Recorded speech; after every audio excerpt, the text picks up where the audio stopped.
आज के क्लास में हम लोग न्यूमेरिकल करने वाले हैं और इलेक्ट्रिसिटी चैप्टर का ही न्यूमेरिकल है जो कई एक टाइप में है। पिछले के जो संडे 12 तारीख को 12 अक्टूबर को जो मैंने क्लास कराया था उस न्यूमेरिकल का 15-16 क्वेश्चन शायद किए थे। आज फिर हम लोग 15 क्वेश्चन करेंगे। इसमें लगभग 3-4 टाइप के क्वेश्चन है। टाइप बाय टाइप पढ़ाया जा रहा है आप लोग को, इसमें समझ गए। टाइप बाय टाइप पढ़ाने से फायदा ये होगा कि हर तरह क्वेश्चन जो एग्जाम में पूछे जाते हैं वो आपको सेट कर जाएगा। ठीक है, तो बच्चों आज हम लोग देखते हैं क्वेश्चन नंबर 1 से चलते हैं। और सबसे पहले बात यह है कि प्रीवियस जो संडे को हमने पढ़ाया था जो टाइप, उस टाइप ऑफ फार्मूला के बारे में एक बार रिवीजन कर लेते हैं, रिकॉल कर लेते हैं। देखिए, पिछले संडे को आपको यानी 12-10-2025 को मैंने आपको पढ़ाया था। सबसे पहले पढ़ाया था, याद है, चार्ज के लिए। चार्ज के लिए पढ़ाया था कि नंबर ऑफ इलेक्ट्रॉन मतलब इलेक्ट्रॉनों की संख्या गुने 1.6 गुने 10 का पावर कितना, -19। ये चार्ज निकालने के लिए बताए थे आप लोग को। यानी इलेक्ट्रॉन की संख्या में इतना 1.6 गुना 10 का पावर -19 से गुना कर देते तो आवेश आ जाता। क्योंकि एक इलेक्ट्रॉन पर जो है इतना चार्ज होता है।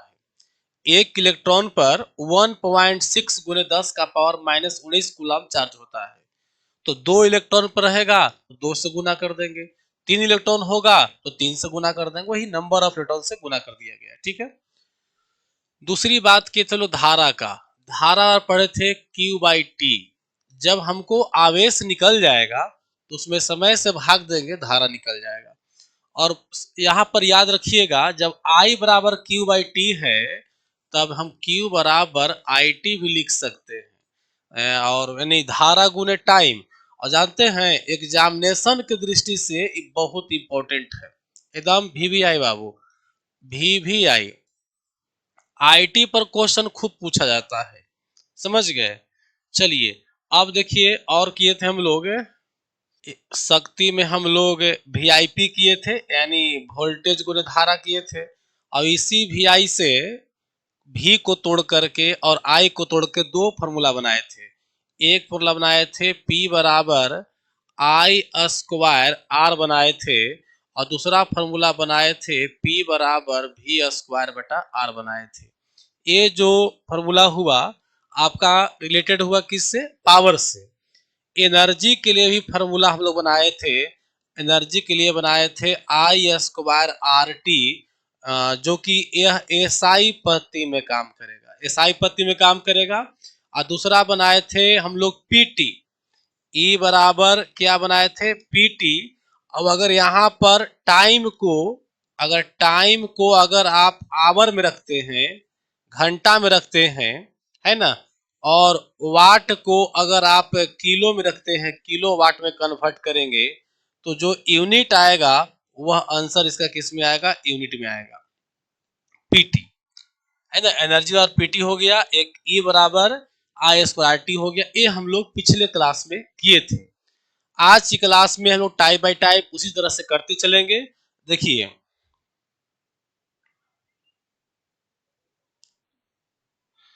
सबसे पहला क्वेश्चन जो है, 200 वाट, 200 वाट के 5 लैंप है ना। अब 20 पैसे पर यूनिट आपका बिल आ रही है, तो भाई कितना ऊर्जा का मूल्य होगा। तो सबसे पहले याद रखिएगा कि मूल्य बराबर जो खर्च होता है, खर्च निकालने के लिए अगर खर्च निकालना है इलेक्ट्रिसिटी का, तो करते क्या है हम लोग, खर्च बराबर लिखते हैं ऊर्जा, ऊर्जा गुने खर्च की दर, ऊर्जा गुने खर्च की दर, ऊर्जा गुने खर्च की दर। अगर आपको खर्च निकालना है ना, तो सबसे पहले क्या निकालना होगा बाबू, सबसे पहले ऊर्जा निकालना होगा। अब खर्च का दर तो दिया हुआ रहेगा ही, तो हमको ऊर्जा निकालना होगा। तो ऊर्जा का भी क्वेश्चन किए हम लोग पिछले संडे को, रिकॉल में जो पिछले संडे में किए थे उसको ही मैंने रिकॉल भी करा दिया है। तो पहले आपको ऊर्जा निकालना होगा, ऊर्जा कितना होगा।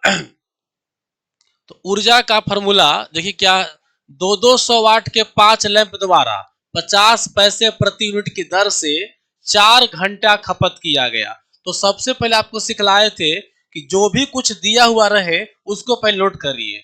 पावर बराबर यहां दिया हुआ है 200 वाट, 200 वाट दिया हुआ है और इस तरह का 5 लैंप है, 200 वाट का 5 लैंप है। तो एक लैंप जो आपका है 200 वाट का है, तो 5 लैंप आपका कितना वाट का हो जाएगा? 5 लैंप हो जाएगा आपका 1000 वाट का। मतलब इसमें हम लोग 5 से गुना कर देंगे तो बराबर हो जाएगा 1000 वाट। ठीक है। सबसे पहले ध्यान रखिए बच्चों कि जब आपको एनर्जी निकालना हो तो जितना भी इंस्ट्रूमेंट है लगा हुआ और उसका जो यूज हो रहा है उस सब को पहले आप उसका पावर कैलकुलेट कर लो। अगर कहता है कि 1000 वाट का हीटर है, 500 वाट का पंखा है, तो दोनों को ऐड कर लीजिए पहले पावर को, और समान समय तक चला है तब। अगर अलग अलग टाइम में तो फिर अलग अलग नोट करेंगे हम लोग। यहां पर देखिए 4 घंटा चलाया जा रहा है, तो बाबू टाइम हो गया 4 घंटा। एनर्जी का फॉर्मूला हम लोग पिछले संडे में किए थे, पीटी। पीटी तो पावर हो गया 1000 और गुने टाइम हो गया 4 घंटा। अब ध्यान देना है, खर्च की दर क्या दे रहा है? 50 पैसे प्रति यूनिट। खर्च की दर है 50 पैसे प्रति यूनिट, यानी कि आपको एनर्जी को जूल में ना निकाल करके आपको यूनिट में निकालना है। तो यूनिट में निकालने के लिए पिछले बार सिखाए थे कि यूनिट जो होता है बच्चों, यूनिट जो होता है किलोवाट घंटा के बराबर होता है। एक यूनिट दैट मीन्स 1 किलोवाट घंटा। तो वाट को किलो में कन्वर्ट करना होगा, टाइम को घंटा में रखना होगा। तो भाई मेरा तो यहाँ टाइम घंटा में है 4, तो ये तो क्लियर हो गया। अब रहा वाट को किलोवाट में चेंज करना है, तो बताए थे पिछले क्लास में कि 1000 वाट का 1 किलोवाट होता है। अगर 2000 वाट है तो 2 किलोवाट होगा, 1500 वाट है तो 1.5 किलोवाट हो जाएगा। यानी 1000 से भाग दे करके उसको पहले किलो में कन्वर्ट कर लो। तो 1000 से भाग यहां देंगे हम लोग तो ये कैंसिल हो जाएगा, बच जाएगा हमारा आंसर कितना? 4 यूनिट। यानी एनर्जी का खपत कितना हो रहा है? 4 यूनिट एनर्जी खपत हो रही है। तो जब 4 यूनिट एनर्जी खपत हो रहा है तो यहाँ क्या पढ़े हम लोग? खर्च बराबर ऊर्जा, ऊर्जा गुने खर्च की दर। तो बाबू ऊर्जा आ गया 4 यूनिट और खर्च की दर कितना? 50 पैसा। तो 50 पैसा में गुना करेंगे तो 200, ये क्या हो जाएगा? 200 पैसे हो जाएंगे। दैट मीन्स क्या? रुपया। दैट मीन्स आंसर कितना हो जाएगा? 2 रुपया हो जाएगा। एक बात और समझो, अगर इस फॉर्मूला पर नहीं बैठाइएगा ना तो आंसर क्लियर है। देखिए कैसे, 50 पैसे पर यूनिट है ना, मतलब 1 यूनिट का 50 पैसा लग रहा है। 1 यूनिट का 50 पैसा लग रहा है आपको। तो भाई 2 यूनिट का 1 रुपया, 3 यूनिट का 1.5 रुपया, 4 यूनिट का आपका कितना हो जाएगा? 2 रुपया हो जाएगा। आंसर हमारा क्या हो जाएगा? डी हो जाएगा। चलो क्वेश्चन नंबर 2 देखो। दैनिक 4 घंटा यूज डेली हो रहा है, 100 वाट का एक मशीन है, नहीं क्या है भाई? तो 5 गो लैंप है। तो पहले प्रत्येक इंस्ट्रूमेंट का जो है ना एक एक करके खपत एनर्जी निकाल लीजिए।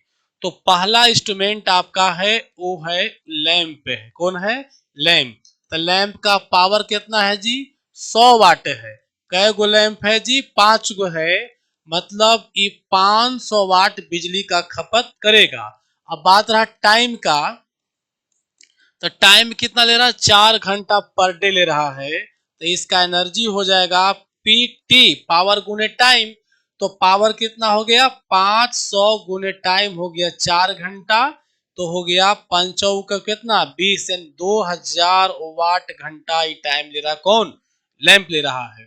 अब दूसरा इंस्ट्रूमेंट को देखिए। दूसरा इंस्ट्रूमेंट कौन है? दूसरा इंस्ट्रूमेंट है आपका क्या? दूसरा इंस्ट्रूमेंट हो गया आपका 2 घंटे के लिए 125 वाट टेलीविजन, टीवी। तो टीवी के लिए बात करते हैं। टीवी का पावर हो गया 125 वाट और टाइम ले रहा है टीवी 2 घंटा, तो भाई इसका एनर्जी कितना हो जाएगा, एनर्जी पीटी, पावर गुने टाइम, तो 125 गुने 2, 125 गुने 2 मतलब 250 वाट घंटा। 250 वाट घंटा कौन लाइन ले रहा है आपका, कौन ले रहा है, ये ले रहा है आपका टेलीविजन। अब अगर तीसरे की बात करें हम लोग, तीसरा इंस्ट्रूमेंट हो गया आपका कौन, 1 घंटे के लिए 500 वाट की एक विद्युत स्तरी। तीसरा इंस्ट्रूमेंट हो गया जिसका नाम है स्तरी, इसका पावर हो गया 500 वाट और टाइम ले रहा है 1 घंटा, 1 घंटा ही टाइम ले रहा बाबू, तो इसका एनर्जी कितना हो जाएगा, पीटी, यानी पावर गुने टाइम हो जाएगा। तो पीटी, तो पावर कितना हो गया बाबू, पावर हो गया 500 और गुने 1 यानी 500 वाट घंटा ले रहा है। ठीक है, अब ये देखो कि 2000 वाट घंटा लैंप एनर्जी खपत कर रहा है, 250 वाट घंटा आपका एनर्जी खपत स्तरी कर रहा है, स्तरी है टीवी है, 250 टीवी खपत कर रहा है, अब स्तरी खपत कर रहा है आपका 500 वाट घंटा खपत कर रहा है।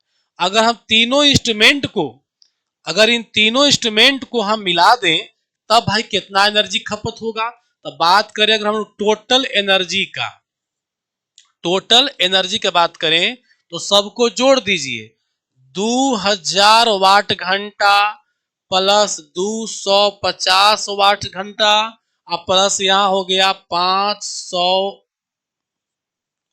वाट घंटा, सब मिला के बाबू हो गया 2750 वाट घंटा हो गया।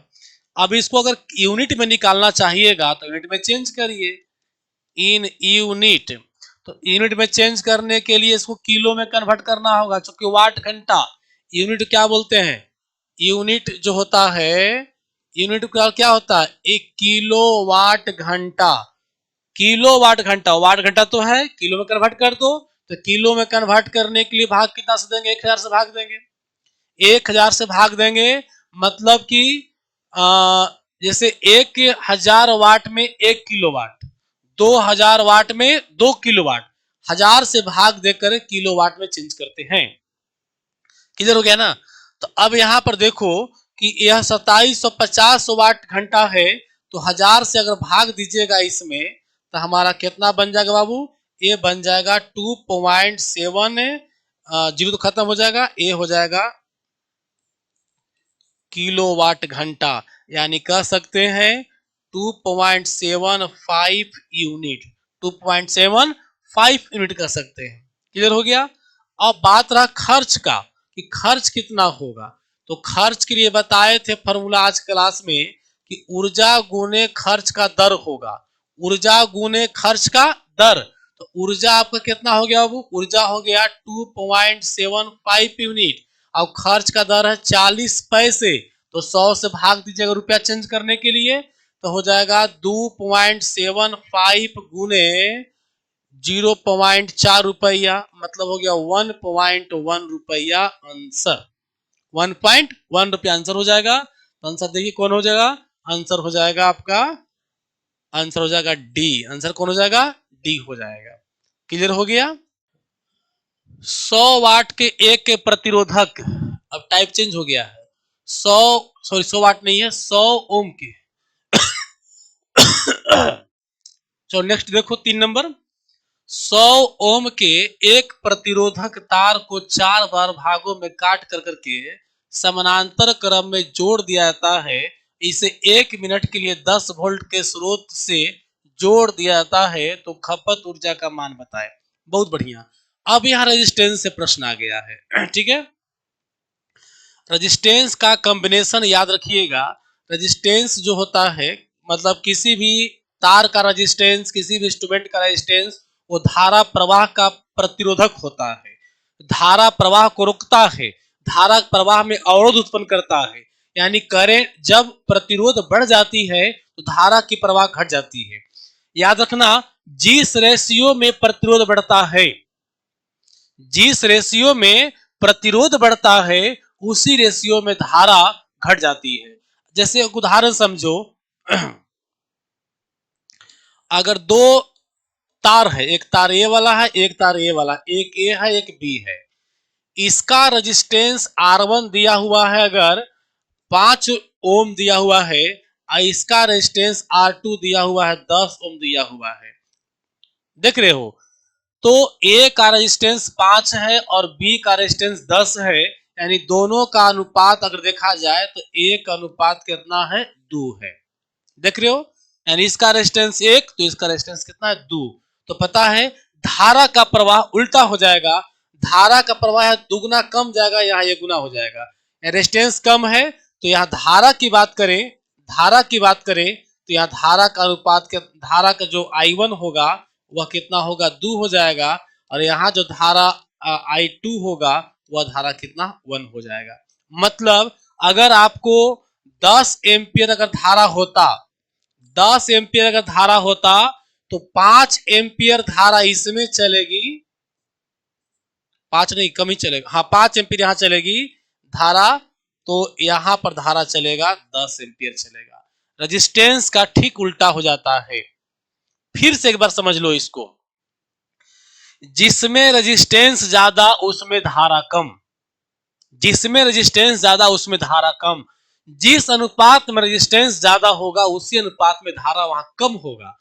यहाँ 2 अनुपात में, 1 और 2 में, 2 अनुपात में रेजिस्टेंस है तो धारा 2 अनुपात में नहीं 1 अनुपात में वहां होगा।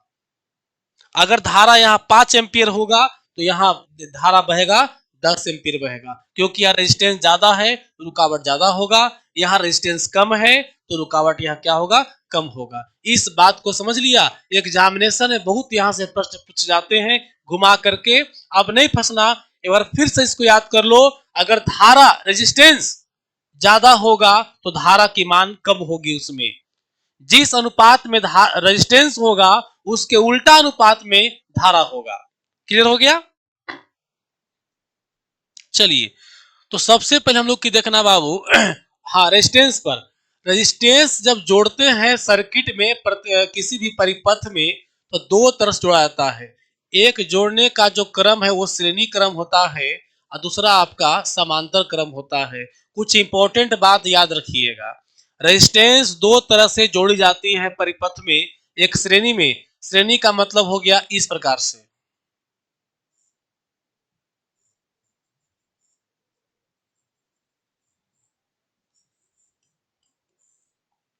ये श्रेणी क्रम हो गया। मान लो ये R1 है, ये R2 है, ये क्या है, R3 है। श्रेणी क्रम का पहचान होगा कि R1 से करंट निकल के R2 में जाएगा, R2 से निकल के R3 में जाएगा, श्रेणी का पहचान है। समानांतर में है क्या,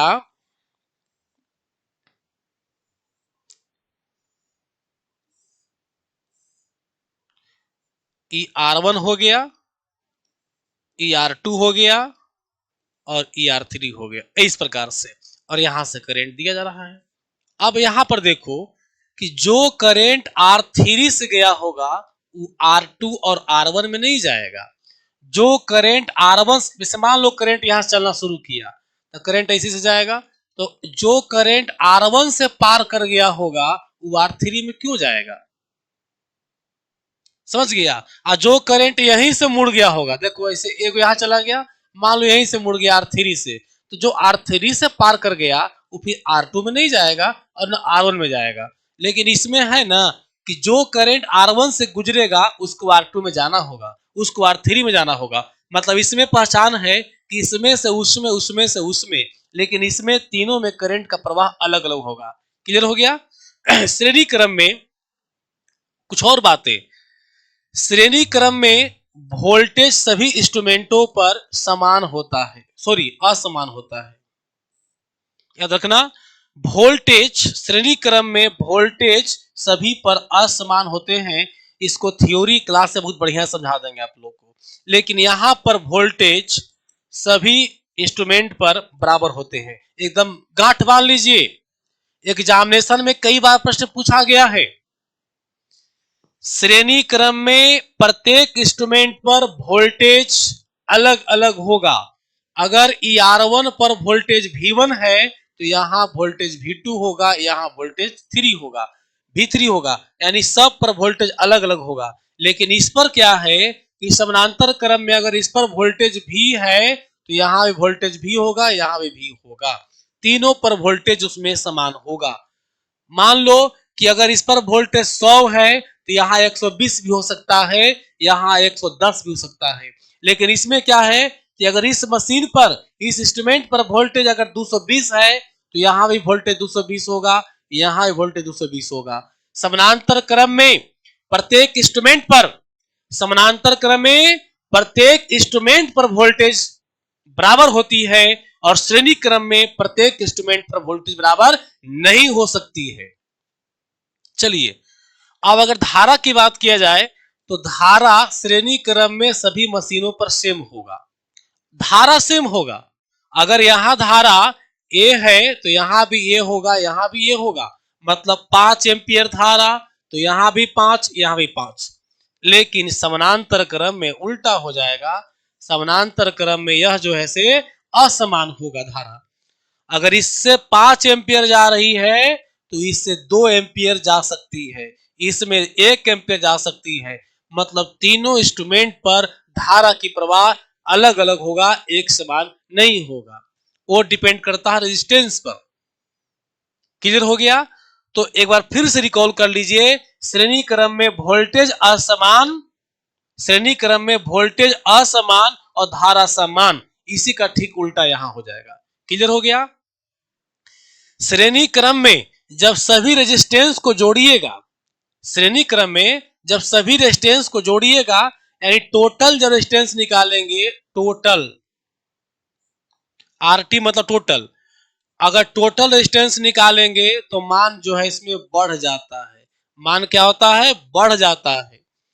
इसमें जो है टोटल रेजिस्टेंस समानांतर क्रम में, इसमें मान क्या होता है? घट जाता है। जैसे एक उदाहरण समझो कि अगर ई 5 ओम है, ई 6 ओम है और ई मान लो 2 ओम है, तो इसमें जोड़ करके जो मान आता है वो हमेशा सबसे बड़ा होगा और बढ़ जाता है। 5 है, 6 है, 2 है, ये तीनों से मान बढ़कर आएगा, तीनों से मान बढ़कर आएगा। देखिए 6 5 11, 2 कितना आएगा? 13 आएगा। लेकिन जब यही इसको इसमें जोड़िएगा समानांतर क्रम में, तो जो आंसर आएगा वो 5 से भी कम, 6 से भी कम, 2 से भी कम आएगा। समानांतर क्रम में जो इंस्ट्रूमेंट लगे हुए रेजिस्टेंस, उसका सबसे छोटा जो मान होता है उससे भी कम होता है, यानी टोटल रेजिस्टेंस यहाँ घटता है, टोटल रेजिस्टेंस बढ़ जाता है। ए बाबू अब एक बात और समझो, जब यहां रेजिस्टेंस बढ़ जा रहा है, जब रेजिस्टेंस इस क्रम में बढ़ जा रहा है तो भाई इस क्रम में धारा घट जाएगा। धारा क्या हो जाएगा? घट जाएगा। पहले पढ़ाए आपको, आज ही क्लास में बताए हैं कि जिसमें रेजिस्टेंस ज्यादा होता है उसमें धारा कम होता है, तो जब रेजिस्टेंस बढ़ गया तो धारा घट जाएगा। यहां पर बात करें धारा की तो यहां देखो रेजिस्टेंस घट गया है तो धारा क्या हो जाएगा? बढ़ जाएगा। अब बोलोगे सर इस बात ऐसे क्यों पढ़ा रहे, इसमें क्या जरूरत है? तो भाई जरूरत है, एग्जामिनेशन में पूछा गया है कि किस क्रम में जोड़ा जाए ताकि धारा बढ़ जाती है। किसी भी इंस्ट्रूमेंट रेजिस्टेंस को किस क्रम में जोड़ा जाए कि धारा बढ़ जाती है, तो वह होगा समानांतर क्रम। किस क्रम में धारा घट जाती है? श्रेणी क्रम। किस क्रम में रेजिस्टेंस बढ़ जाती है? श्रेणी क्रम। किस क्रम में रेजिस्टेंस घट जाती है? तो समानांतर क्रम। याद रखिए, अगर आपको रेजिस्टेंस को कम करना है, रेजिस्टेंस को कम करना है तो समानांतर क्रम का प्रयोग करना होगा, और रेजिस्टेंस को बढ़ाना होगा तो श्रेणी क्रम का प्रयोग करना होगा। क्लियर हो गया? आप इसको स्क्रीनशॉट ले लो, इसको उतार लो बढ़िया से, उसके बाद फिर हम इसको मैथ को समझाते हैं। एक चौथ रखना बेटा, अगर जोड़ने की जब बात होगा तो इस श्रेणी क्रम का फॉर्मूला पढ़े होंगे क्लास 10th में, R1 plus R2 plus R3, ऐसे कर करके चला जाता है आगे तक। श्रेणी क्रम के लिए, समानांतर क्रम के लिए 1/R बराबर 1/R1 plus 1/R2 plus 1/R3, और यही आगे क्रम चलते जाता है। ये हो गया आपका रेजिस्टेंस कॉम्बिनेशन का फॉर्मूला, श्रेणी क्रम का, ये समानांतर क्रम का हो गया। ये आप इसको नोट कर लो पहले।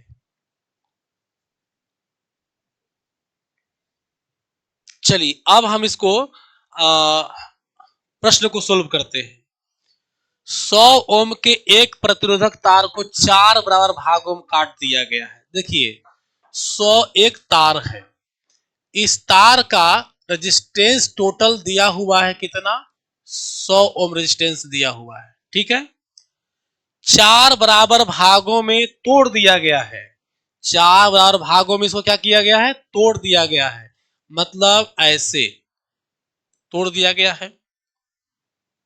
तो ये बताइए जब 100 ओम का रेजिस्टेंस है, यहां से लेकर यहां तक की तार की लंबाई का रेजिस्टेंस 100 है, तो 4 भाग में तोड़ दीजिएगा तो एक भाग का रेजिस्टेंस हो जाएगा 25 ओम, इसका भी हो जाएगा 25 ओम, इसका भी हो जाएगा 25 ओम, इसका भी हो जाएगा 25 ओम। एकदम देखो इलेक्ट्रिसिटी चैप्टर, हालांकि न्यूमेरिकल का नाम लेते रेलवे का विद्यार्थी चाहे कंपटीशन तैयारी करने वाले विद्यार्थी जो जनरल कंपटीशन का डिप्लोमा और आईटी बीआईटी छोड़ दो इस सब का, जो जनरल कंपटीशन के बच्चे तैयारी करते हैं ना, वो न्यूमेरिकल के नाम से डरते हैं, लेकिन पता होनी चाहिए कि न्यूमेरिकल ही आपको रैंक हाई करेगा। बिहार की राजधानी पटना और भारत की राजधानी नई दिल्ली का क्वेश्चन सोल्व करने से रैंक नहीं बढ़ेगा, क्योंकि ये नॉर्मल क्वेश्चन सब लोग जानता है, रैंक उस पर बढ़ती है जो क्वेश्चन हार्ड होता है। तो न्यूमेरिकल का नाम लेते लोग मतलब डर जाते हैं, लेकिन न्यूमेरिकल को एकदम बारीकी से समझो, बारीकी से उसके मैकेनिज्म को समझिए। अगर न्यूमेरिकल के मैकेनिज्म को समझ जाइएगा ना, अगर न्यूमेरिकल के मैकेनिज्म को समझ जाइएगा तो न्यूमेरिकल बहुत ही आसान है, बहुत ही आसान है। 100 में 2 4 5 ही क्वेश्चन ऐसे न्यूमेरिकल के मिलेंगे जो पता भी नहीं चलता है कहां से है, लेकिन बाकी क्वेश्चन पर कमांड कर सकते हैं हम लोग। कितना मैकेनिकली है, 25-25 तोड़ दिए हम लोग, समानांतर क्रम में जोड़ दिया जाता है। अब कहता है कि भाई इस चारों तार को ना समानांतर क्रम में इसे इसे जोड़ दिया गया, ये रेजिस्टेंस हो गया, 25-25 सबका मान दिया हुआ है, ये भी 25 है, ये भी 25 है, ये भी 25 है, ये भी 25 है, जोड़ अब जोड़ देना है। तो जोड़ोगे तो बताए तभी कि 1/r समानांतर क्रम का 1/25 जोड़ 1/25 जोड़ 1/25 और जोड़ 1/25 कर दोगे, 4 बार जुटेगा, चूंकि 4 गो है तो 1/r बराबर एलसीएम 25, 1 + 1 + 1 प्लस करके 4 आएगा। अरे भाई एलसीएम जो भिन्न का जोड़ है बना दो, तो 1 + 1 + 1 + 1 4 को 1 हो जाएगा, तो 4/25 हो गया। इसीलिए आ बराबर हो जाएगा बेटा पलट दो 25/4 ओम। ये हमारा हो गया टोटल रेजिस्टेंस। चलिए तो हम यहां नोट कर लेंगे कि आर बराबर हो गया हमारा 25/4 ओम। क्लियर हो गया।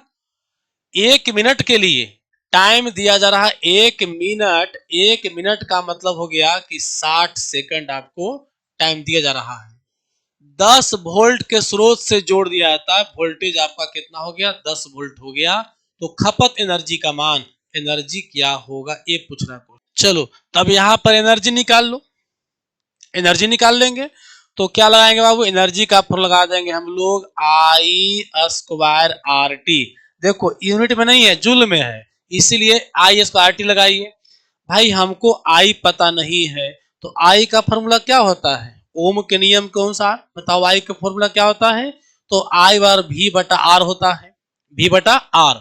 तो V/R लगा दीजिए, करने गया, नहीं तो फिर एक और फॉर्मूला है, हटाओ लगाओ ना V/R, तो हो जाएगा V/R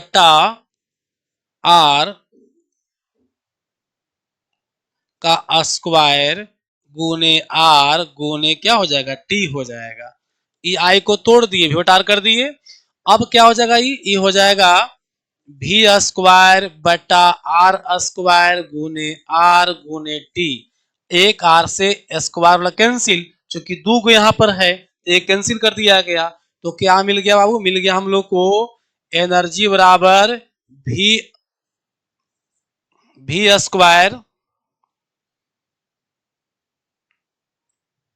बटा आर गुने टी। अब ऐसे भी एक पढ़े थे लोग फॉर्मूला कि P बराबर होता है वी स्क्वायर आर होता है 20 का बटा आर, में खाली टाइम से गुना कर दो, हो गया। क्लियर है? चलिए, तो हम लोग का एक फॉर्मूला आ गया वी क्या आ गया मतलब वी स्क्वायर बटा आर गुने टी। तो वी स्क्वायर का मान रखिए कितना है वी जी 10, तो 10 का स्क्वायर 100 हो जाएगा, बटे आर, आर 25 बटे कितना है 4 है, 25 बटे 4, और टाइम कितना है आपका 60। सोल्व करिए, 100 गुने 60 बटा 25, 4 ऊपर चला जाएगा जी। देखो एक बात और समझना, थोड़ा सा हम सोल्यूशन लंबा ले जाते हैं, जहां पर कुछ बच्चे जो होते हैं कमजोर नहीं समझ पाते हैं, तो उनके लिए तोड़ते हैं। ए पी बराबर हम लोग जानते हैं कि क्या होता है वी स्क्वायर बटा आर होता है, टी से गुना कर दिए तो यही पी क्या बन जाएगा, ई बन जाएगा। क्योंकि आप जानते हैं कि पावर बराबर क्या होता है, ई बाई टी होता है, कार्ज बटा टाइम, एनर्जी बटा टाइम। तो इसीलिए याद करना कि अगर P बराबर E बाई टी होता है तो E बराबर क्या हो जाएगा, तो E हो जाएगा PT। हुआ कि नहीं होगा? तो PT पावर गुने टाइम, तो पावर का V स्क्वायर बटा R था तो टाइम से गुना कर दिए, हो गया। चलो, नहीं तो अगर ये सब कुछ नहीं याद है आपको तो डायरेक्ट एकदम इस पर आ जाइए, आर स्क्वायर टी पर आ जाइए, थोड़ा सा यहाँ ओम का नियम यूज करना होगा, आ जाएगा। देखिए अगर आप कंपटीशन की तैयारी कर रहे हैं ना, थोड़ा सा लॉन्ग को शॉर्ट करने का प्रयास कीजिए, फॉर्मूला को याद रखिए जिससे आपका टाइम का बचत होगा। अब यहाँ काट दो, 25 चौका 100 क्या मरतबे 4 मरतबे, गुना करो 6 चौका 24, 24 96, यानी 960 जूल के आसपास आंसर आएगा। कहीं है 960 जूल, आंसर क्या हो जाएगा, सी हो जाएगा। चलो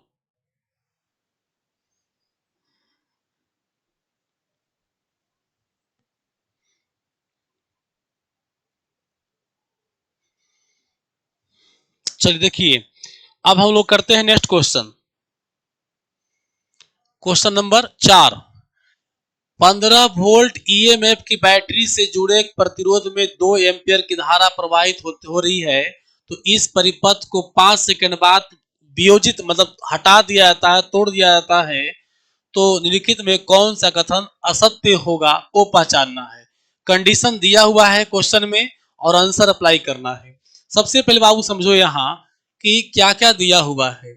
voltage EMF electromotive force voltage है, क्योंकि भी लगा हुआ है, तो वोल्टेज बराबर डायरेक्ट लिख दो 15 वोल्ट। ठीक है, एक प्रतिरोध में जुड़ा हुआ है और धारा दिया हुआ है कितना, 2 एम्पियर प्रवाहित होती है, तो इस परिपथ को 5 सेकंड बाद टाइम दिया हुआ है, कैसे सेकंड, 5 सेकंड टाइम दिया हुआ है। तो कह निम्नलिखित में कौन सा कथन सत्य होगा या सत्य होगा। तो सबसे पहले कथन पर चलिए, प्रतिरोध से 10 ओम आवेश का प्रवाह होगा, 10 कूलम आवेश का प्रवाह होगा। तो सबसे पहले आवेश निकालना पड़ेगा, चेक करना पड़ेगा कि भाई आवेश निकलता कितना है। तो आप पहला जो ऑप्शन है इसको साबित करते हैं। तो Q बराबर आई टी, Q बराबर आई टी, आई मेरा कितना है 2 है, टी कितना है 5 है, तो 5 दूनी 10 कूलम आंसर, यानी कि पहला सही है, ये सही आपका है, असत्य नहीं है। बात रहा दूसरा ऑप्शन बी वाला, तो बी में क्या, बैटरी द्वारा 75 जूल ऊर्जा का व्यय होता है, 75 जूल ऊर्जा का व्यय होगा, यानी एनर्जी की बात कर रहा है। तो आई स्क्वायर आर टी लगा दीजिए, आई स्क्वायर आर टी, तो आई हमारा कितना है बाबू, दो का स्क्वायर हो जाएगा, आर कितना है, आर नहीं दिया हुआ है, आई स्क्वायर आर टी है, आर नहीं दिया हुआ तो आर निकाल लीजिए, आर मतलब रेजिस्टेंस भी बटा आई, भी बटा आई, तो भी कितना है 15, आई कितना है 2, तो ये हो जाएगा 7.5 ओम हो जाएगा, यहाँ कितना हो जाएगा 7.5 ओम हो जाएगा। तो 7.5 का मतलब हो जाएगा, कुछ भी कर सकते हो, बट्टा में लिख सकते हो, 7.5 का मतलब हो जाएगा 15/2 हो जाएगा। तो इसको कर देंगे हम लोग, आर को 15/2 गुने टाइम कितना लगा 5 लगा। चलो क्लियर हो गया, ये दो दूनी कितना हो गया 4 गुने 15 गुने 5/2, दो दूनी 4, 15 दूनी 30, 30 पचे 150, 150 जूल हो गया। यानी कि इस बैटरी के द्वारा करंट जो खपत होगी 150 जूल खपत होगा, लेकिन यहां पर कह रहा है कि 75 जूल खपत होगा। दैट मीन्स यह ऑप्शन जो है क्या होगा, गलत होगा। हमारा आंसर क्लियर हो गया कि भाई कथन असत्य है। कौन सा असत्य है, बी वाला, क्योंकि जो है से 75 जूल यहाँ दिए हुए, जब खपत कितना है 150 जूल खपत हो रही है। ठीक है, आंसर हमारा यही आंसर हो जाएगा, यही हमारा क्या हो जाएगा, आंसर हो जाएगा। चलिए, लेकिन इसको भी चेक कर लो, सी वाला भी, सी को ये चेक कर लीजिए कि विसरित शक्ति 30 वाट होगा। हाँ, शक्ति की बात कर रहा है, तो पावर, पावर अगर क्या होता है वी आई, तो वी कितना दिया हुआ है 15, आई कितना दिया हुआ है 2, 15 दूनी 30 वाट, आंसर मैच कर गया। अब कह रहा डी कि डी प्रतिरोध कितना होगा, प्रतिरोध का मान क्या होगा, तब प्रतिरोध भाई तो वहां निकाल ही दिए हम, प्रतिरोध निकाल दिए, देखो 7.5 निकाला हुआ है, यानी ये भी कथन सही है और ये भी कथन सही है, 7.5 ओम हो गया। तो हमारा कौन सा कथन असत्य है, तो कथन असत्य कौन वाला, बी वाला, इसीलिए आंसर बी हो जाएगा। चलो नेक्स्ट, चलो क्वेश्चन नंबर 3, 2000 वाट वाले विद्युत हीटर से 10 केजी पानी का ताप 20 डिग्री सेल्सियस बढ़ाने में कितना समय लगेगा। देखिए, अब यहां पर इलेक्ट्रिसिटी का संबंध हीट से हो गया, तो सबसे पहले हीट का फॉर्मूला जान जाइए। देखिए, कोई भी वस्तु गर्म करते हैं अगर हीट दे करके, तो उसका Q बराबर फॉर्मूला होता है mc delta T. mc delta T, जहां m जो है मास है, मतलब द्रव्यमान है, मास क्या है, द्रव्यमान। c स्पेसिफिक हीट, मतलब विशिष्ट उष्मा, c क्या हो गया, विशिष्ट उष्मा हो गया। और डेल्टा टी ये हो गया आपका तापांतर, मतलब ताप में कितना का अंतर हो रहा है, से हो गया। किसी भी वस्तु को गर्म करना होगा, हीट से अगर गर्म करते हैं तो भाई वो कितना एनर्जी लेगा। जैसे मान लो पानी गर्म कर रहे हो गैस से, हीटर से, कहीं से भी गर्म कर रहे हो, तो हीट लेगा ना भाई, तो कितना हीट लेगा, तो फॉर्मूला हो जाएगा Q बराबर mc delta T, m for mass द्रव्यमान, C फॉर स्पेसिफिक हीट विशिष्ट उष्मा, और डेल्टा टी है, तो ये हो गया तापांतर, ताप में कितना का अंतर हुआ। पानी के लिए स्पेसिफिक हीट SI पत्ती में 4200 होता है, कितना होता है 42 होता है, इस मान को याद रखिएगा। और सीजीएस पत्ती में एक मान होता है 1, सिर्फ 1 होता है। चलो, अब देखो यहाँ पर इलेक्ट्रिसिटी का एनर्जी का फॉर्मूला तो पढ़ ही लिए भाई, Q बराबर चाहे E बराबर, तो पढ़ ही लिए हैं कि क्या होता है, आई स्क्वायर आर टी होगा या पीटी होगा, आई स्क्वायर आर टी या पीटी होगा, कुछ भी यूज कर सकते हो। लेकिन समस्या है कि सर इस तरह का न्यूमेरिकल को अटैच कैसे करेंगे, एक तरफ हीट वाला है, दूसरे तरफ इलेक्ट्रिसिटी का है, तो अटैच कैसे करेंगे हम लोग। बाबू, जूल साहब ने एक सिद्धांत दिया था, ऊर्जा संरक्षण सिद्धांत, energy conservation law, energy conservation law दिए थे। उसमें उन्होंने कहा था कि ऊर्जा को न हम निर्माण कर सकते हैं और न ऊर्जा को नष्ट कर सकते हैं, न ऊर्जा बनाया जा सकता है और न ही ऊर्जा को खत्म किया जा सकता है।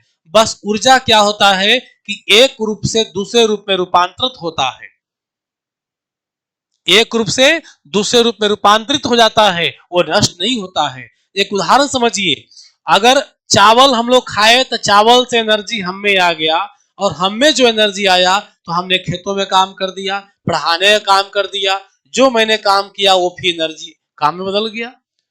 इस दुनिया में एनर्जी का न निर्माण और न नष्ट होता है, सभी एनर्जी संरक्षित होते हैं। तो अब एक बात समझिए यहां पर कि मान लो कि ये हीटर है, ठीक है, हीटर हो गया, एच से हीटर लिख दिए, इस पर आपने एक बर्तन चढ़ा रखा है और उससे पानी भर रखा है, ठीक है। अब बताओ, इस बर्तन में आप पानी गर्म कर रहे हो, नीचे हीटर दिए हो, अगर हीटर 100 जूल एनर्जी देता है, यदि हीटर 100 जूल एनर्जी दे रहा है बर्तन को, तो बर्तन में यानी पानी में 100 जूल एनर्जी जाएगा कि नहीं जाएगा, 100 जूल एनर्जी जाएगा। एक उदाहरण समझिए कि आप दुकान से कुछ सामान खरीदने गए, ठीक है, तो अगर दुकान से मान लो कि आपने किशमिश खरीद रहा था, दुकानदार आपको 100 ग्राम किशमिश दे दिया, दुकानदारी है, दुकानदार आपको 100 ग्राम किशमिश दे दिया, आप अपने घर आकर करके कितना किशमिश देंगे पेरेंट को, गार्जियन को? 100 ग्राम ही देंगे ना, जितना दुकानदार दिया उतना आप लाकर दे दीजिएगा।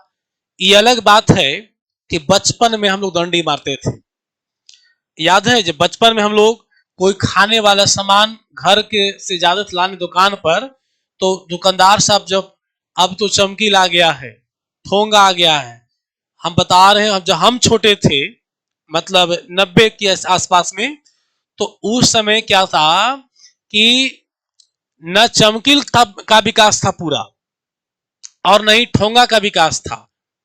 तो उस न ठोंगा बड़े बड़े शहरों में हो चुके थे, मतलब कि देहात में नहीं थे उस समय। तो दुकानदार भाई पेपर में देके ऐसे सूतरी से बांधते थे, बांध दिया करते थे, तो हमने बनवाता नहीं था, बोल भैया छोड़ो तुरंत खोलना है, बांधने खोलने बड़ी बार पड़ता है, और डाल दिया पैकेट में, और यहाँ से भर रास्ता घर तक में दूध को निकाल के मारते गया। तो भाई हम तो मारते गए, तो उस कंडीशन में 100 जूल हमको दुकानदार मतलब 100 ग्राम अगर दुकानदार दिया तो हमने अपने घर में 100 ग्राम नहीं पहुंचाया, क्योंकि वहां भक्षण हो गया।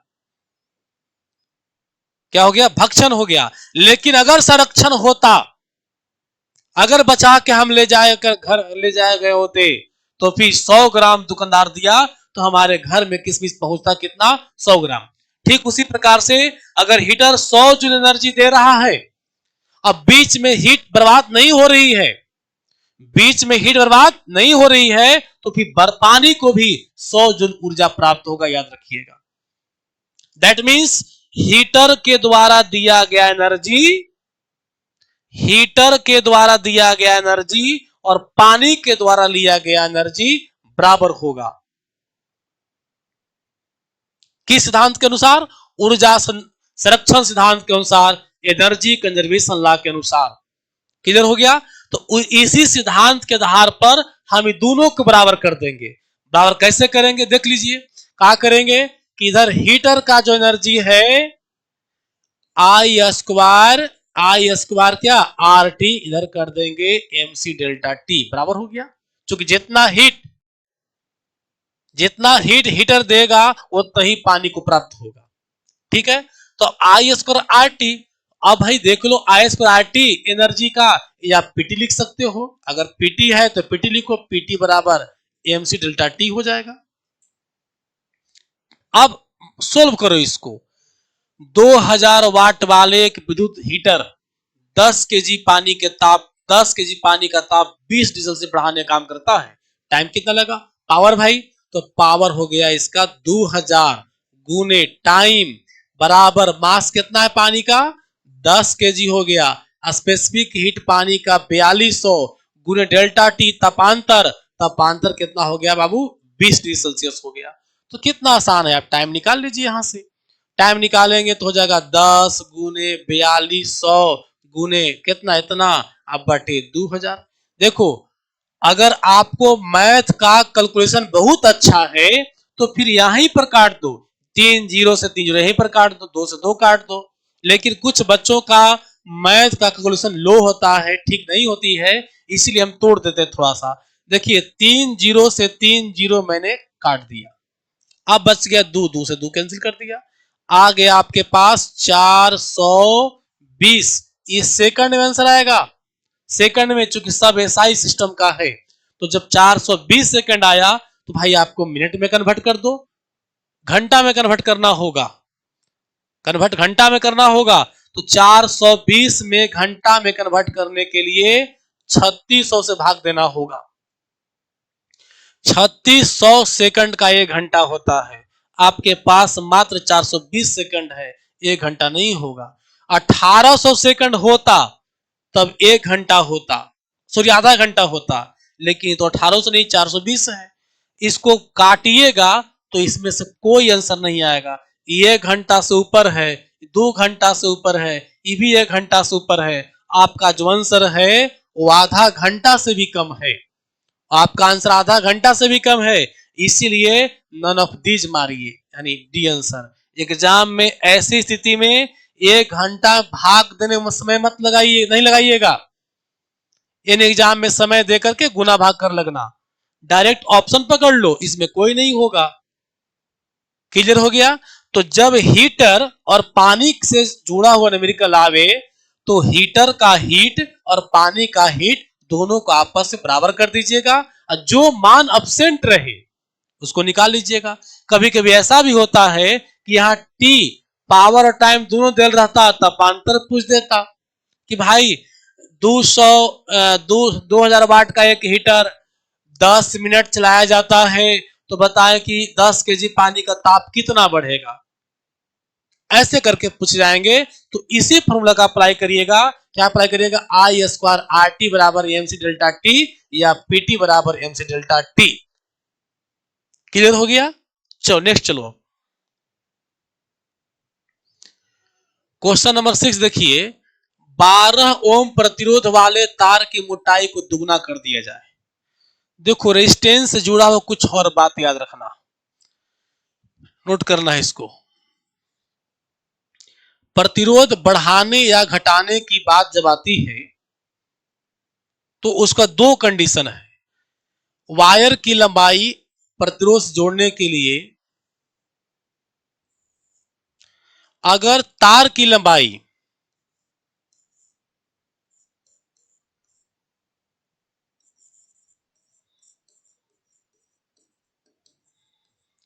तार को खींचकर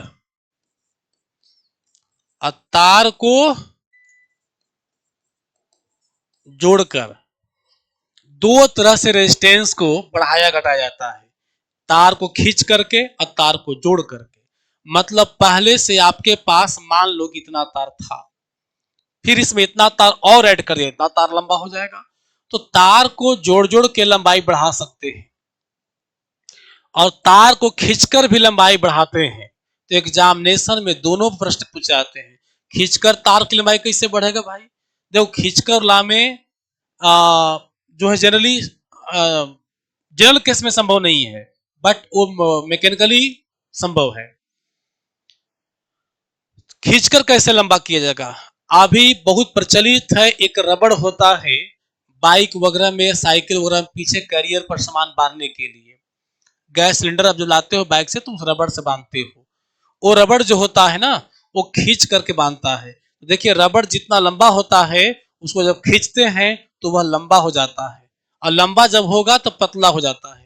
ठीक है, तो थ्योरी का जब क्लास चालू करेंगे ना इससे बड़ी विस्तार से बढ़िया से पढ़ा देंगे इसको। क्योंकि यहाँ पर न्यूमेरिकल है।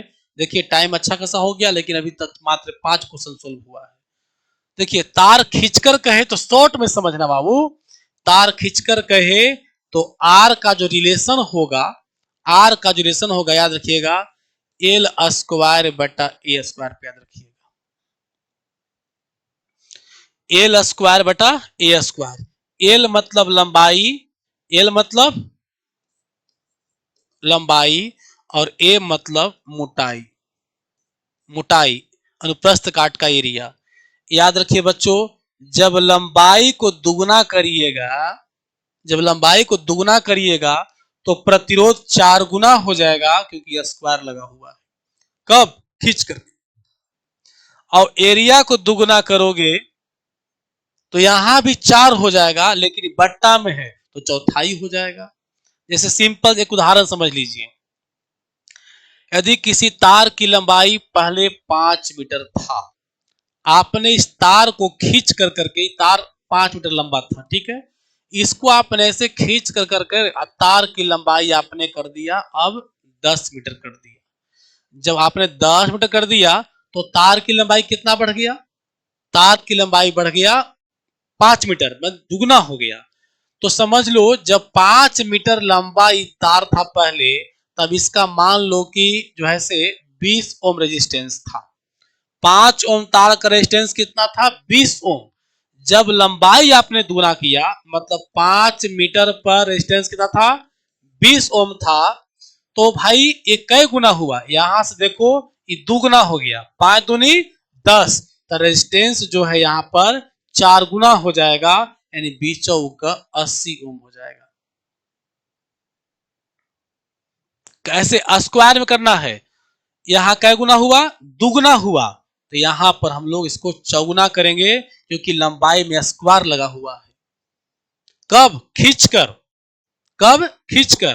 ठीक उसी प्रकार से अगर एरिया की बात किया जाए, मोटाई की बात किया जाए, तो मोटाई में तो उल्टा होगा, चूंकि बटा में है, बटा में है तो चौथाई हो जाएगा। जैसे देख लो,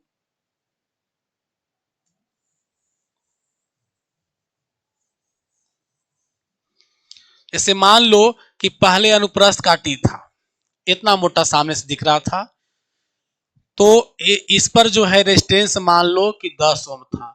इसकी मोटाई को मैंने क्या कर दिया भाई? मोटाई को मैंने बढ़ा दिया। मोटाई तार की बढ़ गई तो इसका मोटाई बढ़ गया, तो रेजिस्टेंस अगर मोटाई पहले मान लो कि 2 मीटर स्क्वायर था, अब इसका 4 मीटर स्क्वायर एरिया हो गया मोटाई। तो पता है कै गुना बढ़ा? कै गुना बढ़ा? यहाँ दुगुना बढ़ा, तो यहाँ ई भी कै गुना हो जाएगा? ये आपका यहाँ से चौथाई बढ़ेगा नहीं, चूंकि बटा में है, तो बटा में है तो बटा कितना? दुगुना, बट दो दूनी 4 नीचे, तो चौथाई हो जाएगा। लंबाई बढ़ने से प्रतिरोध बढ़ती है, लेकिन मोटाई बढ़ने से प्रतिरोध घटती है, क्योंकि मोटाई बट्टा में है। 1/4, 4 बट्टा में हो गया तो चौथाई हो जाएगा। तो यहाँ पर गुने 2 है, तो यहाँ जो है से 10 का चौथाई ऐसा हो जाएगा, यानी 2.5 हो जाएगा। कितना हो जाएगा? 2.5 हो जाएगा। लेकिन अगर जोड़कर किया जाए तो जोड़कर में याद रखिएगा L/A। जितना गुना लंबाई बढ़ेगा, लंबाई 5 गुना तो प्रतिरोध 5 गुना। तो अंतर समझे? खींचकर में स्क्वायर लगा देना है और जोड़कर में स्क्वायर लगाने की जरूरत नहीं है। खींचने वाला में वॉल्यूम जो है कांस्टेंट होता है, नियत होता है, क्योंकि जिस तार को आप खींचे हो उसको खींचने से लंबा तो हो जाएगा, लेकिन वॉल्यूम नहीं बढ़ेगा, वजन नहीं बढ़ेगा। लेकिन तार को जोड़ने से उसकी वॉल्यूम बदल जाती है, परिवर्तित हो जाती है, परिवर्तन हो जाता है। अगर तार पहले से मान लो कि 1 मीटर तार आपने लिया तो 50 ग्राम होगा, तो 1 मीटर और तार जोड़ दोगे तो 100 ग्राम हो जाएगा। तार जोड़ने से वॉल्यूम बढ़ या घट सकता है, लेकिन खींचने पर वॉल्यूम में चेंजिंग नहीं होगा। क्लियर हो गया? खींचो तो लंबा होगा, सटाओगे छोटा होगा। जोड़ने वाला में जोड़ोगे तो लंबा हो जाएगा, तोड़ोगे तो कम हो जाएगा, लेकिन वॉल्यूम इसमें बदल जाता है, इसमें वॉल्यूम चेंज नहीं होता है। चलो अब आते हैं क्वेश्चन पर। हम लोग 12 ओम प्रतिरोध वाली तार को मोटाई को दुगुना कर दिया गया। देखिए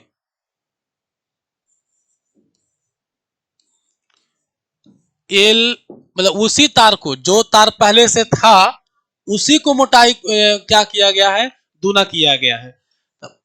तो इसका मतलब है कि जो तार था उसी को मोटा किया गया है, इसका मतलब सिकुड़ाया गया है तार को, जोड़ा नहीं गया है। तो इसको लगाएंगे हम लोग एल प्रोपोर्शनल एल स्क्वायर बटा ई लगाएंगे। अब बताइए एल से तो मतलब है नहीं, तो मतलब हम लोग किससे है? मतलब हम लोग को है 1/a² से। अब देखिए यहाँ पर इसको आप क्या कर दिए? दोगुना कर दिए, मोटाई को 2 का स्क्वायर हो जाएगा, तो क्या हो जाएगा जी? 1/4a²। कै गुना हो गया? चौगुना नहीं, चौथाई हो गया। तो भाई 12 का चौथाई कितना हो जाएगा? 12/4, यानी कितना हो जाएगा? 3 ओम आंसर हो जाएगा। ये आंसर हो गया। चलो अब आते हैं नेक्स्ट क्वेश्चन। हम लोग क्वेश्चन नंबर 7। 9 ओम प्रतिरोध वाली एक तार की लंबाई को दुगुना कर दिया गया। देखिए कितना मस्त है।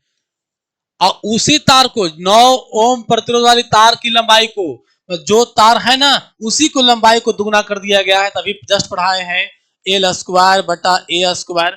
अब इसको दुगुना किया गया है बाबू, तो क्या हो जाएगा? 12 का स्क्वायर बटा ए से मतलब है नहीं, तो R प्रोपोर्शनल, जिससे मतलब बोलो ये फॉर्मूला नहीं है, ट्रिक है। तो अब ए जगह कितना? 12 का स्क्वायर, तो दूधुनी 4L²। क्या गुना हो गया? 4 गुना हो गया। तो दैट मीन्स न चौका, ओ सॉरी वैसे नहीं पूछ रहा है न, ये कितना हो जाएगा? ये पूरा हो जाएगा आपका 4 गुना हो गया। ये नया रेजिस्टेंस क्या गुना हो गया? 4 गुना हो गया। 4 गुना हो गया। अब पूछ रहा है कि तो इसकी नए प्रतिरोध और पहले प्रतिरोध की अनुपात क्या होगा? नया प्रतिरोध और पहले वाला प्रतिरोध का अनुपात क्या होगा? तो 4:1 हो जाएगा। जो पहले था उसमें 4 गुना हो जाएगी, यानी आंसर क्या हो जाएगा, सी हो जाएगा। आंसर क्या हो जाएगा, सी। चलो क्वेश्चन नंबर 8 देखिए। अब 3 ओम, 2 ओम, 5 ओम क्रमशः 3 प्रतिरोधों को 12 वोल्ट की बैटरी से श्रेणी क्रम में जोड़ रहे हैं। यानी देखिए श्रेणी क्रम, एक ये वाला है,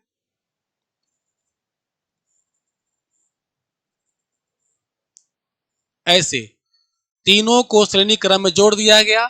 एक हो गया 3 ओम, 2 ओम और कितना ओम, 5 ओम है। अब 12 वोल्ट से जोड़ा गया है ना। श्रेणी कुल प्रतिरोध, अरे भाई 12 वोल्ट का मतलब है कुल प्रतिरोध क्या होगा, तो श्रेणी क्रम है, सबको जोड़ दीजिए, 5 2 7 कितना हो जाएगा, 10 ओम आंसर। यानी आंसर क्या हो जाएगा, बिहार। अभी पढ़ाए थे शुरू में कि श्रेणी क्रम में सबको जोड़ देते हैं, खाली क्या हो जाएगा, आर बराबर R1 plus R2 plus R3। Clear हो गया ना, बहुत आसान था। और यही बोले थे कि अगर श्रेणी क्रम में मान बढ़ जाता है, देखिए 10 से 10 आया, जो तीनों से बड़ा है, 3 से ही बड़ा है, 2 से ही बड़ा है और 5 से ही बड़ा है। चलो नेक्स्ट क्वेश्चन आ जाओ। 6 ओम के 3 प्रतिरोधों को 6 वोल्ट की सप्लाई पर समानांतर क्रम में जोड़ा जाता है। ये समानांतर क्रम में जोड़ना बाबू 3 गो है।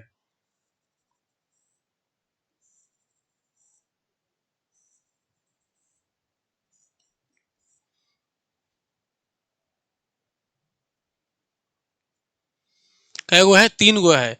6 ओम 6 ओम 6 ओम है ना। 6 वोल्ट की सप्लाई से इसको जोड़ दिया जाता है, तो कुल प्रतिरोध क्या होगा, वोल्टेज के मतलब ही नहीं है।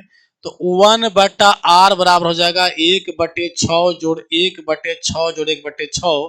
तो क्या हो जाएगा, 1/R बराबर एलसीएम पूरा 6 हो जाएगा, 1 + 1 हो जाएगा, 1/R बराबर 3/6 हो जाएगा, 3 1/2 हो जाएगा जी। यानी जब 1/R बराबर 1/2 है, इसीलिए इसीलिए आ बराबर कितना हो जाएगा, 2 हो जाएगा आंसर। यानी आंसर क्या हो जाएगा, डी हो जाएगा। क्लियर हो गया। चलिए अब नेक्स्ट आइए। 12 वोल्ट की सप्लाई के साथ 14 ओम और 6 ओम के दो प्रतिरोधों को समानांतर क्रम में जोड़ा जाता है, परिपथ का कुल प्रतिरोध क्या होगा। देखो इसी रेजिस्टेंस का क्वेश्चन है, वोल्टेज खाली बकवास दिया हुआ है। 14 ओम 6 ओम है, तो एक R1 हमारा 14 है, R2 हमारा कितना दिया हुआ है, R2 दिया हुआ है 6। समानांतर क्रम में है, तो डायरेक्ट लिख दे रहे हैं बाबू 1/14 जोड़ 1/6। तो 1/R हो जाएगा 42, एलसीएम लेंगे तो 42 ले लेंगे, चौतरा 42 7 6 42 कितना हो जाएगा, 1/R बराबर हो जाएगा 7 1 10 बटा कितना 42, इसीलिए R हो जाएगा 42/10 यानी कि 4.2 ओम आंसर कहां पर है, बिहार।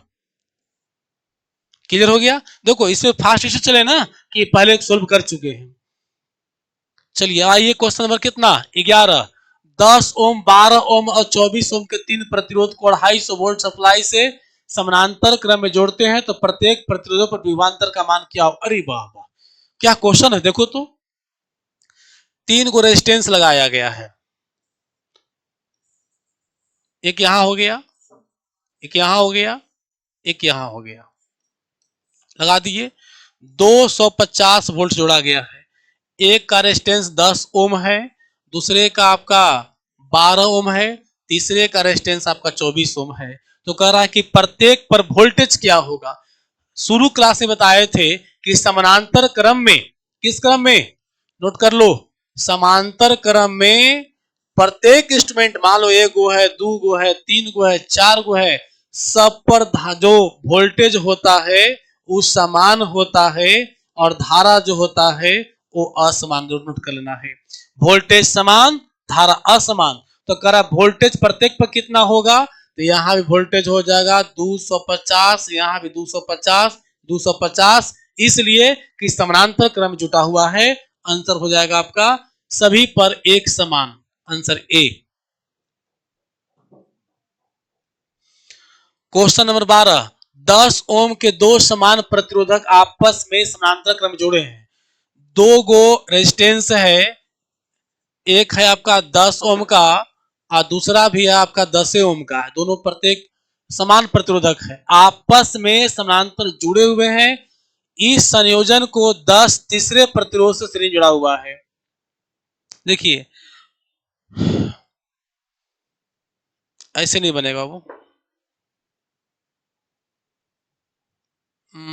डायग्राम 10, यह संयोजन 10 ओम के तीसरे प्रतिरोध से, देखो डायग्राम थोड़ा चेंज करना पड़ेगा खाली। देखिए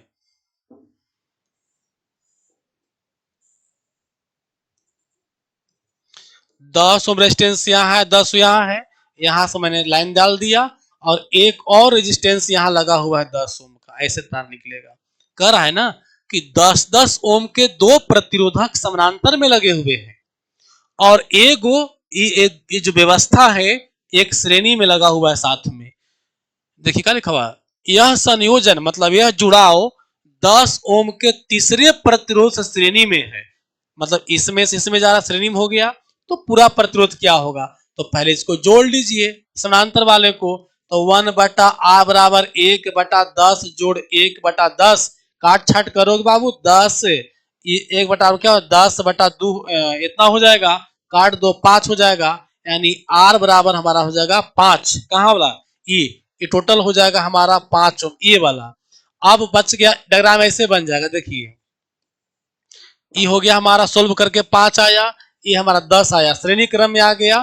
तो श्रेणी क्रम में क्या था, R1 प्लस R2 ऐसे कर करके, तो 5 + 10 = 15 ओम आंसर, 15 ओम, यानी आंसर क्या हो जाएगा, बिहार हो जाएगा। क्लियर हो गया।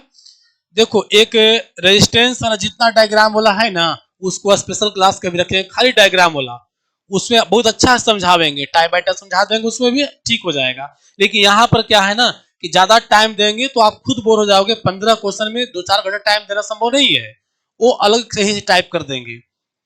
चलो नेक्स्ट क्वेश्चन देखिएगा, 13 नंबर, 4 ओम प्रतिरोध वाले एक तार को उसके बीच से 180 डिग्री पर मोड़कर दोनों हेडों को जोड़ दिया जाता है तथा नए प्रतिरोधक गणना करें।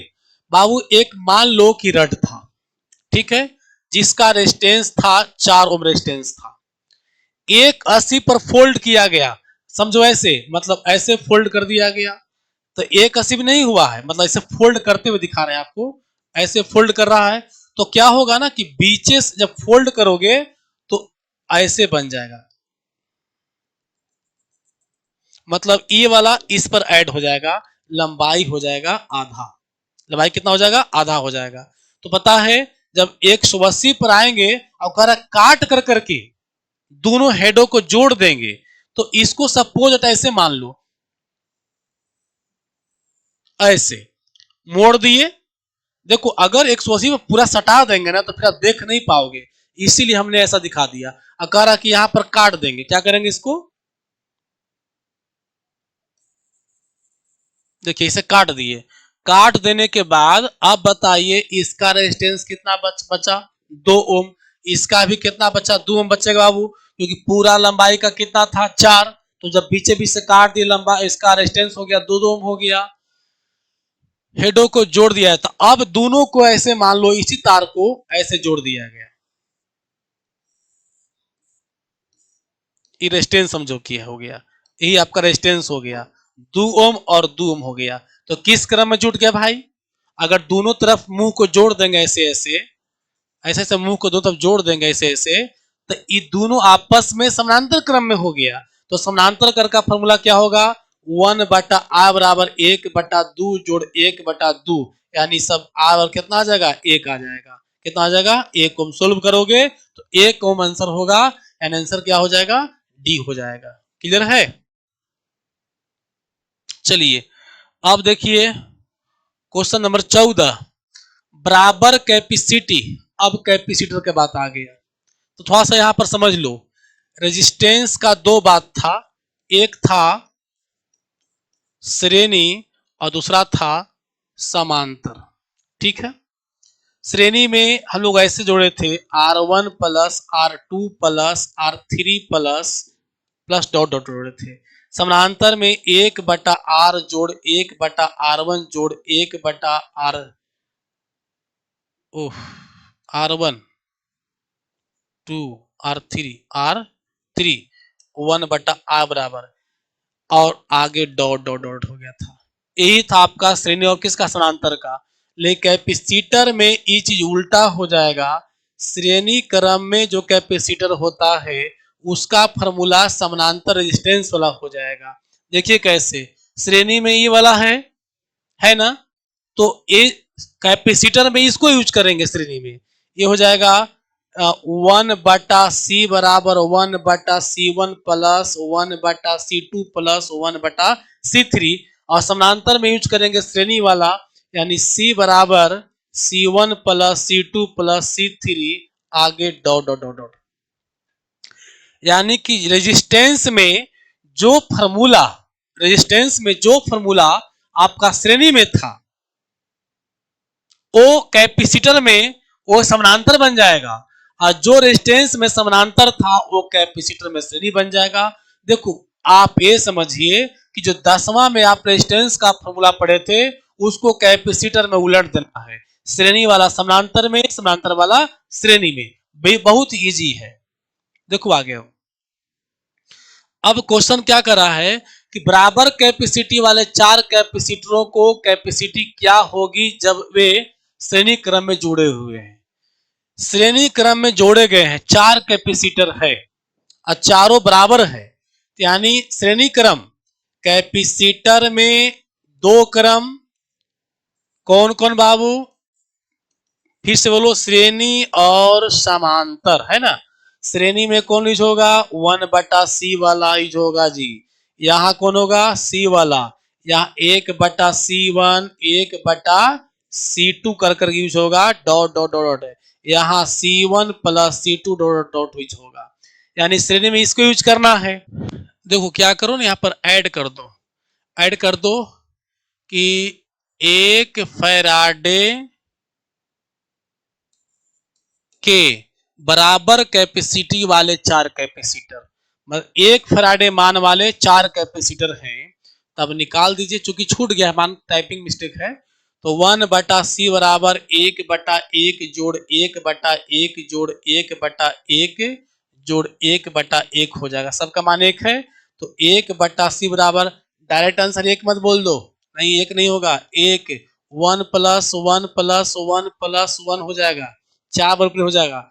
1/C बराबर 4/1 हो जाएगा, इसीलिए C बराबर क्या हो जाएगा, 1/4 फैराडे आंसर होगा।